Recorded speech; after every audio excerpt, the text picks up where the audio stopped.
poderia explicar a homossexualidade na visão espírita? Esta condição é uma expiação? Poderia indicar algum livro espírita que explique esse assunto? Eu acho que tem uma outra pergunta também que é nesse sentido. Deixa eu só ver se está aqui. Tá aqui. Eu não sei se você viu o posicionamento do Papa Francisco acerca dessa questão da homossexualidade. Essa é uma questão realmente bastante complexa, né? Vamos ver se a gente consegue, em poucos minutos, tratá-la. A primeira coisa que a gente tem que desmistificar é um conceito equivocado que muitas pessoas espíritas têm, de que, obrigatoriamente, todas as pessoas que vivem hoje uma experiência da forma da homossexualidade, necessariamente estão sofrendo um processo de inversão sexual, ou seja, a pessoa tinha uma determinada expressão sexual numa encarnação anterior, aí nessa encarnação está invertido e, por isso, vive uma experiência homossexual. Isso não é verdadeiro. Nem toda pessoa que hoje é um homem que vive uma experiência homoafetiva era mulher na outra e vice-versa. Não, isso não funciona dessa forma. Nós temos, na verdade, na condição da chamada homossexualidade, basicamente duas causas, né? Causas atuais e causas anteriores. Causas atuais significa o seguinte: o indivíduo não tinha uma experiência homossexual do ontem, a história dele hoje não tem nada a ver com o passado, tem a ver com o presente. Presente dele é que tem as razões pelas quais ele hoje vive uma experiência homoafetiva. E existem várias razões para que isso aconteça. Por exemplo, digamos que você é uma moça, sofre uma relação afetiva com um rapaz, muito violenta, traumatizante, ela se bloqueia e ela começa a ter rejeição pelo sexo masculino. A causa está no hoje. Essa rejeição faz com que ela não queira mais a comunhão afetiva com outro rapaz. E aí, evidentemente, em função desse bloqueio, ela pode se sentir carente e, a partir daí, ela começa a ter uma aproximação com uma outra moça e começa a ter um relacionamento homoafetivo, sem que necessariamente isso tenha alguma coisa a ver com o passado. Ela era mulher na outra, era mulher na outra, sei lá quantas atrás, nesta é mulher, sofre um trauma e em função de como ela reage a isso, porque cada pessoa é diferente, não estou dizendo com isso que todo mundo que sofre um trauma obrigatoriamente vai ter uma experiência homoafetiva, mas essa é uma possibilidade. Uma segunda possibilidade: existem pessoas que têm uma educação que favorece o processo homoafetivo.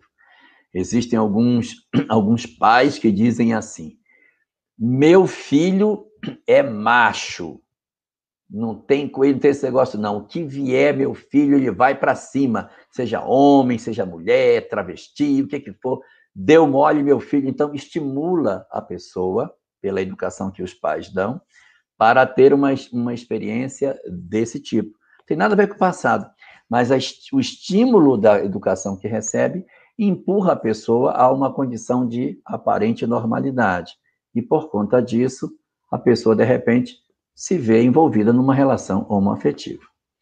Outra situação que pode gerar também esse tipo de experiência: a curiosidade. Existem muitas pessoas que possuem uma curiosidade de saber como é que é. E a experiência da curiosidade pode levar alguém a uma experiência homoafetiva. E essa curiosidade pode ser passageira, ou essa curiosidade pode levar o indivíduo a ter um interesse maior em que esse tipo de vivência acaba se prolongando no tempo e a pessoa passa a viver mais intensamente essa realidade. Existe também a possibilidade de que você tenha uma experiência homoafetiva em função de práticas, vamos dizer assim, promíscuas. A pessoa se relaciona com sexo grupal, sai com muita gente, e nessas experiências ele acaba tendo relacionamentos homoafetivos. Não tem nada a ver com o passado. É um gosto da pessoa do hoje, ele está se relacionando com várias pessoas, de repente ele está se relacionando com pessoas, ou ela se relacionando com pessoas do mesmo sexo. Isso também pode acontecer. Uma outra situação que também pode se dar e que não tem nada a ver com uma inversão sexual. Mas imagine que alguém, na encarnação anterior, era um homossexual. Ele era um homossexual. Nessa encarnação, ele está repetindo a mesma experiência. Ele não está invertido. Ele era homem na outra e ele é homem nessa. Na outra, ele também tinha experiências homoafetivas. Nessa, ele tem de novo. Então, não tem nada a ver com inversão. Ele era homossexual antes, está só no processo de reincidência da experiência. E, para não me alongar, existem outras causas do presente, mas eu posso ter um processo obsessivo também. Eu posso ter algum espírito desejoso de me empurrar numa direção que ele acha que é prejudicial a mim, em que ele começa a estimular sexualmente minhas ideias para que eu procure ter interesse por pessoas do mesmo sexo, e a partir de um fenômeno de obsessão, ele pode empurrar alguém para ter uma experiência dessa natureza. Então, como se vê, nós podemos encontrar, estou aqui relacionando algumas, mas tem outras, várias experiências de uma mesma existência que podem levar a experiências homoafetivas, algum bloqueio, a pessoa sofre um bloqueio, uma rejeição. Eu odeio meu pai, eu odeio meu pai, eu odeio meu pai, eu odeio o que ele fez com a minha mãe. Eu não quero casar, eu não quero isso para mim, Deus me livre. Eu não quero ter ninguém. Então a pessoa se bloqueia para ter uma outra pessoa para formar um casal homem e mulher. Então, como uma forma de negar essa realidade, que ela considera que isso seria prejudicial, porque eu não quero ter marido, igual minha mãe teve, eu acabo tendo uma experiência homoafetiva desta existência, nada a ver com o passado. Então, isso é uma circunstância. Agora, existe uma outra coisa que é o reverso dessa medalha. Agora eu quero falar de outro fenômeno. Vamos esquecer isso, falar de outro fenômeno. Vou falar de um fenômeno chamado inversão sexual. O que é inversão sexual? É um indivíduo que é que vem experimentando num determinado sexo, tem um psique, digamos, masculino ou feminino, e ele, numa existência posterior, ele encarna no sexo trocado. Por exemplo, eu tenho uma pessoa que na última existência era uma mulher. Nesta existência, vai reencarnar como homem. Ou ao contrário, era um homem na última existência e nesta vai encarnar como mulher. E aí? Como é que fica? Muito bem. Este fenômeno chamado inversão sexual, ele tem três razões para acontecer. 3. Primeira razão, inversão sexual missionária. O que é inversão sexual missionária? Eu vou reencarnar para realizar um grande trabalho na área do bem. E eu não posso, pelo trabalho que eu vou fazer, me envolver com um casamento, porque isso diminuiria a minha capacidade de me envolver com a atividade que eu vou fazer. Então, se eu vier como... Eu sou um espírito com características masculinas. Se eu vier como homem, vou fazer besteira, hein? Porque muito provavelmente eu vou casar. E aí eu vou deixar o trabalho pela metade. Ou se eu sou uma mulher e reencarno como mulher, eu como mulher vou ter os meus interesses, ter filho, ter um lar, e acabo casando e deixo o trabalho pela metade. Então, muitas vezes, para que determinados espíritos exerçam a atividade que eles têm para fazer, eles podem passar por um fenômeno chamado inversão sexual missionária. Inverte para o trabalho que tem para fazer.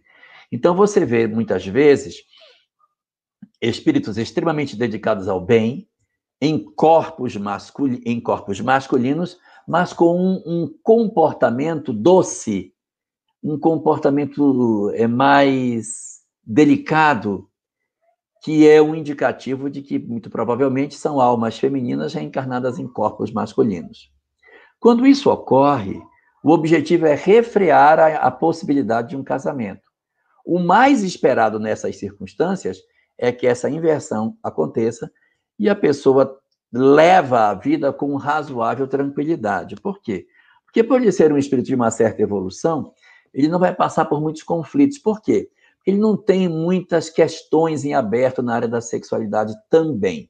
Como ele já é uma alma que já tem uma certa caminhada, ele inverte, acaba não casando e leva a vida, sente solidão, sente vontade de ter alguém, mas o resfriamento natural do corpo vai fazendo com que ele leve a vida. O que não impede que um ou outro desses companheiros possam, em função das circunstâncias, ter um relacionamento, casar com alguém, mesmo invertido, ou até ter um relacionamento homoafetivo em função dos apelos do passado. Mas o mais esperado é que isso não aconteça. Segunda situação, o sujeito inverte por uma questão provacional. O que seria a inversão provacional? A inversão provacional ocorre quando, naturalmente, pela evolução, a gente vai ter que inverter. O Rubens, por exemplo, vai ter que ter pelo menos uma encarnação como mulher. Por quê? Porque o Rubens precisa saber o que é gestar, o que é amamentar, né? Existem experiências do universo feminino que não tem como você vivenciar sendo homem. E daí, para que a gente evolua, a gente tem que encarnar nos dois mundos. Assim como mulheres também precisarão naturalmente encarnar como homens, homens naturalmente passarão a encarnar algumas vezes como mulher. Por quê? Para retirar de nós esses arquétipos, esses estereótipos que a gente tem de que homem é desse jeito e mulher é daquele jeito. Aquela imagem medieval do cavaleiro montado num cavalo com uma espada que ia para as cruzadas, e a mulher, aquela castelã que ficava na torre do castelo com os seus cabelos de Rapunzel, isso tem que acabar. Nós precisamos aproximar os dois. O homem tem que lavar louça, trocar fralda, ajudar em casa, ter uma sensibilidade maior, e a mulher também ter uma atividade de trabalhar, cuidar das coisas, ser mais independente, dirigir, estudar. Então, esses universos eles têm que se aproximar. E é esse fenômeno da inversão provacional, não é mais a inversão missionária, mas é a provacional, é um fenômeno natural da existência. A gente inverte com razoável frequência. Tá? Nós já invertemos várias vezes, de repente alguns de nós estamos invertidos. Isso gera conflito?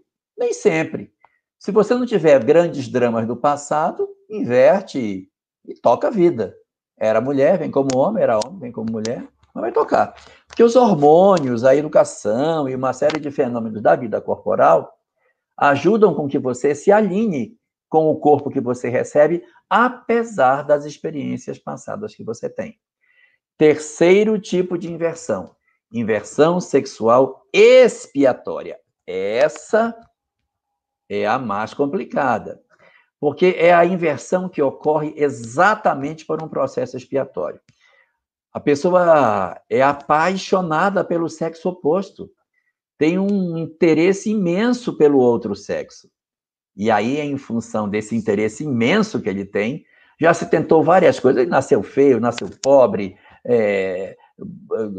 botou o cara com mau hálito, ele teve uma deformidade física, mas não adianta, ele pode ter mau hálito, joga aquele negocinho na boca, ele vem feio, faz plástica, ele é pobre, ele dá um jeito de conseguir dinheiro, ele se vira e continua fazendo besteira. Então já se fez muitas tentativas e não se conseguiu corrigir essa alma rebelde e extremamente aficionada pelo sexo oposto.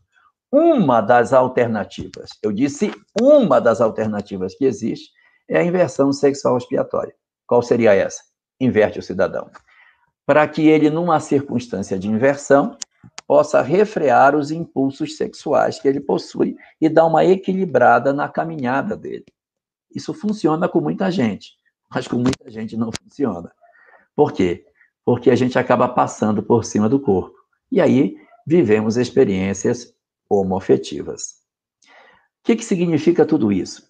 Isso significa que essas experiências não são necessariamente do passado, elas podem ser, mas não necessariamente são.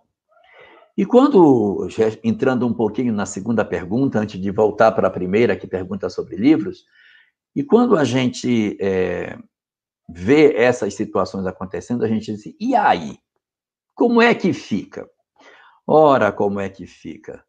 O grande objetivo nosso é que a gente cumpra o planejamento espiritual que cada um possui. Mas são tão raros os que cumprem. Tem os egoístas, os orgulhosos, os vaidosos, os corruptos, e estão todos convivendo entre nós. A casa espírita possui todos esses tipos de mazelas, os adúlteros, todo tipo de coisa. Se a casa espírita for querer fazer uma lista para poder dizer, não, você vai para ser trabalhador espírita, você olha, preencha aqui, se você não é isso, não vai ficar ninguém. Todo mundo tem mazelas. E não é porque, de repente, a pessoa tem uma experiência homoafetiva que ela tem que ser vista de maneira diferente dentro da casa espírita. Tem que ser vista de maneira normal. Ela tem uma experiência homoafetiva? Tem. Ah, ótimo. A grande questão, e aí que eu friso bem, que seria o ponto nevrálgico dessa discussão, não é a relação homoafetiva, é a promiscuidade. Esse é o problema. Que pode ser hétero, pode ser homo, nós temos que fugir da promiscuidade. Num degrau bem mais alto, a prostituição. Então, se você se prostitui, não se prostitua, homo ou hétero, não se prostitua. Mas se você não se prostitui, mas tem vida poligâmica, promíscua, diminua. Escolha menos parceiros, diminua. Viva com menos parceiros. Se você consegue viver com poucos parceiros, faça esforço para viver com apenas um. Viva com um parceiro. Então, assim, você vai numa gradação progressiva. E aí, no livro Loucura e Obsessão, narra a história de um rapaz que foi abusado pelo tio, e isso é muito comum. As pessoas são abusadas, elas depois acabam consolidando uma prática homoafetiva no futuro. Ele é abusado pelo tio, e ele depois, na condição já de jovem, adolescente, ele continua mantendo a prática homoafetiva que o tio havia desenvolvido nele. E ele desenvolve uma paixão pelo tio, inclusive. E a obra vai tratar exatamente disso, e vai dar os esclarecimentos com relação à conduta nessas questões da homoafetividade. E aí, por esse caminho, por essa via, a gente, de repente, consegue encontrar algumas questões que a gente tem para resolver. Agora, o mais importante de tudo é a gente ler o último capítulo do livro Vida e Sexo, chamado A Margem do Sexo, no qual assevera que aos erros do amor, nenhum de nós escapou. Todos nós, espíritos que habitamos o planeta Terra, temos graves conflitos na área da sexualidade. Graves. Se não dessa, de outra existência. De tal sorte que nenhum de nós tem autoridade moral para criticar a conduta sexual de quem quer que seja. Diante dos conflitos sexuais que a gente possa enxergar, silenciar os nossos corações de fazermos condenação a quem quer que seja. Não temos autoridade para condenar. E para reforçar o que eu estou dizendo, no caso da mulher adúltera, narrado no Evangelho de João, no seu capítulo 8, ocorre o encontro de Jesus com a mulher adúltera, naquela história bem conhecida de todos nós, e quando a história termina, Jesus vira-se para ela e pergunta: mulher, onde estão os teus acusadores? E ela responde: eu não sei, Senhor, eles se foram. E Jesus então lhe diz: eu também não te condeno, vai e não tornes a pecar. Ora, se Jesus, o governador planetário, o espírito mais nobre, mais evoluído que a Terra já conheceu, não condenou a mulher, por que condenaríamos nós uma pessoa que tem uma conduta que nós achamos que é equivocada? Silêncio nas questões sexuais faz muito bem para a nossa alma, que precisa aprender a ser um pouco mais capaz de derramar amor nas relações que observa, para que a gente vença a nossa capacidade de crítica e o amargo fel que trazemos dentro das nossas almas. O mundo precisa muito de paz. Colaboremos nesse grande propósito.